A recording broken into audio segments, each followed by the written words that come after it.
बिस्मिल्लाहिर्रहमानिर्रहीम ګرانو ملګرو تاسو ته په لرن انګلیش ان پښتو چینل کې په هراله او ستړي مشو يم ملګرو په نننی کلاس کې مستاسو د پاره ډیر مهم ټکی وروړي تاسو کلاس تر پایا پورې وګورئ ان شاء الله دا ټول به تاسو په اسانه طریقې سره زده کړئ پهلنې ټکی موږ سره سره اپیمرل څه ته وي یعنی لړ مخاله یعنی چې مطلب ډیر کم وخت د پاره الوکوینټ څه ته وي دا وی خي خبرې کوونکې یعنی چې یو کس خبرې کوي او ډېر ښایسته طریقې سره مطلب خبرې ایکسپریس کوي یعنی ډېر ښایسته طریقې سره خبرې کوي سالیټیوډ څه ته وي یوازېتوب یعنی کله چې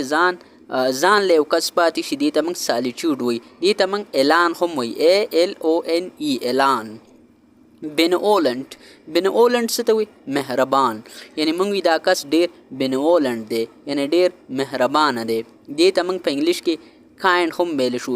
KIND کایند مهربانه تم وي او دا د یو سیز قسم ته هم وي بل ټکی موږ سره څه دی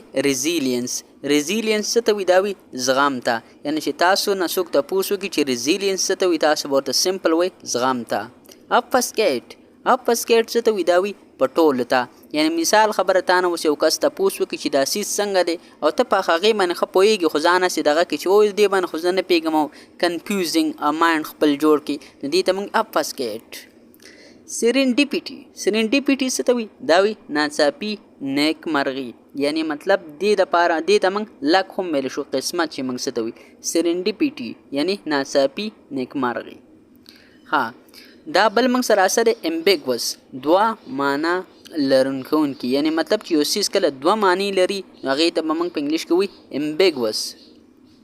زیلس څه ته وي دا موږ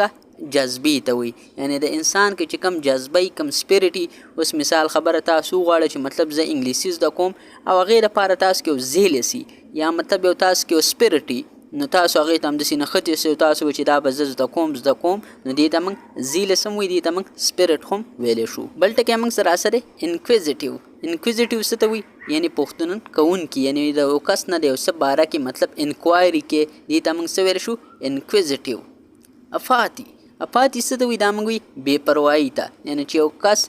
بالکل سنس پکې نه مطلب د یو څیز اړه پروا نه لري یعنی که یو څیز غلط روان او که ټیک روان هغه وایي چې مړه ورکه وه نو دې ته موږ څه ویلی شو اپاتي انیګما څه ته وایي دا موږ راز ته وایي یعنی تا ته مطلب څوک یو څه خبره وکړي مطلب دې ته موږ څه ویلی شو انیګما یعنی چې یو څیز بالکل رازي ته چې بل څوک خبر نه کړي سولس څه ته وایي دا موږ وایي آرام ته یعنی چې مطلب سکون آرام سره ناست دی یا مطلب آرام سره خپل ژوند تیری دې ته موږ څه وایي سولس یوفورک څه ته وایي ډېر خوشحاله یعنی چې کله یو کس ډېر زیات خوشحاله وي دې ته موږ په انګلیش کې سمپل څه ویلی شو یوفورک کاونډرم څه ته وایي دا وایي ستونزه یعنی یو مسله یو ستونزه دې ته موږ څه ویلی شو کاونډرم بل موږ سره سره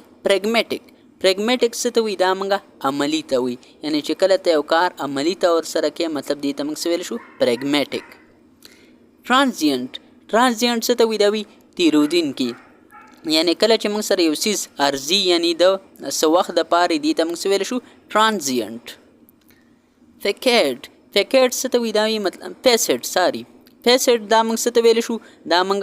باڼه ته وایي یعنی مطلب تاسو دا مخ ته هم ویلی شئ یعنی د یو څیز مخ ته پیس ته مطلب تاسو څه ویلی شئ انګلیش کې دې ته موږ پیس هم ویلی شو پیسیډ یعنی دې ته موږ په انګلیش کې پیس هم ویلی شو دا موږ څه ته وایي یعنی د یو څیز مخ ته کیټلیسټ څه ته وایي دا وایي بدلون راوستونکی یعنی چې یو څیز بدلون راولي کیټلیسټ دا دې ته وایي دا موږ سره یو داسې مطلب یو مطلب یو داسې موږ سره میټر دی چې دا موږ کله په یو څیز کې واچو نو دا مطلب څه کوي دا بدلون راولي نو یو څیز سپیډ چې کومه دی تیزوي بهرحال په دې بیا میډیکل طرف ته دا خبره ځي خو بهرحال کیټلیسټ تاسو صرف دومره زده کړئ چې دا مطلب بدلون راوستونکي ته وایي ملګرو دا اوس زموږ نننی کلاس چې په دې کلاس کې موږ ستاسو دپاره لږ شانته ورډز راوړي خو ډېر مهم الفاظ نو ما وغوښته چې دا خو زه تاسو ته په دې کلاس کې زده کړم ملګرو نننی کلاس زموږ فایده ورسېدو انشاءالله تاسو سره په یو بل نوي کلاس کې ملاقات کیږي تر هغه وخته پورې ما له اجازت راکئ ما په خپلو دواګانو کې یاد ساتئ او د خپل ځان هم ډېر خیال ساتئ. چېرته چې هم اوسئ خوشحاله، اباد، بریالي، ژوندي او ګړندي اوسئ. د الله په امان.